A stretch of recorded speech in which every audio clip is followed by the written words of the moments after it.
بسم اللہ الرحمن الرحیم۔ السلام علیکم۔ آنے والے تمام معزز ویورز کا میرے چینل پہ ویلکم ہے۔ Please like and subscribe. مصنف لکھتا ہے کہ گزشتہ برس میرا آپریشن ہوا، پتا نکال دیا گیا۔ بڑھاپے کی وجہ سے کئی ہفتے بستر کا ہو کر رہنا پڑا۔ اسی سال عمر 60 سال ہوئی، تب مجھے اپنی پسندیدہ ترین ملازمت سے سبکدوش کر دیا گیا، جہاں نشر و اشاعت کے ادارے میں زندگی کے 30 قیمتی سال گزارے تھے۔ اسی سال اپنے والد صاحب کی وفات کا صدمہ اٹھانا پڑا۔ اسی سال میں ہی بیٹا میڈیکل کے امتحان میں فیل ہو گیا۔ وجہ بنی کار کا حادثہ، جس سے زخمی ہو کر کئی ماہ پلستر کرا کر گھر رہنا پڑا۔ کار کا تباہ ہو جانا علیحدہ نقصان تھا۔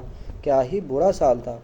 یہ مصنف کی اہلیہ کمرے میں داخل ہوئی، دیکھا شوہر غم زدہ چہرے کے ساتھ خاموش بیٹھا خلاؤں میں گھوم رہا ہے۔ خاوند کی پشت سے سب لکھا پڑھ لیا۔ اس کو اسی حال میں چھوڑ کر خاموشی سے باہر نکل گئی۔ کچھ دیر بعد واپس لوٹی تو ایک کاغذ تھام رکھا تھا۔ خاموشی سے خاوند کے لکھے کاغذ کے برابر رکھ دیا۔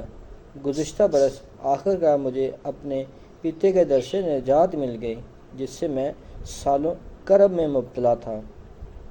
میں آج پوری صحت مندی اور سلامتی کے ساتھ 60 سال کا ہو گیا ہوں۔ 30 سالوں کی ریاضت کے بعد ملازمت سے ریٹائرمنٹ مل گئی اور اب میں مکمل یکسوئی کے ساتھ زندگی کا باقی وقت کچھ بہتر لکھنے میں استعمال کر سکوں گا۔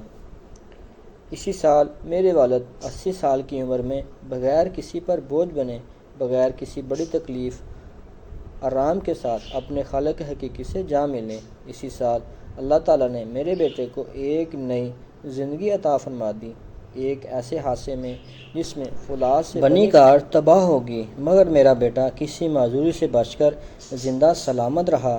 وہ ایسا سال جسے اللہ نے مجھ پر رحمت بنا کر بھیجا، بخیر و خوبی گزر گیا۔ اللہ تعالیٰ ہم سب کا حامی و ناصر ہو۔ اللہ تعالیٰ ہم سب کو سیدھے راہ پہ چلنے والا بنا دے۔ اپنا اور اپنے پیروں کا خیال رکھیں۔ بہت شکریہ۔ السلام علیکم۔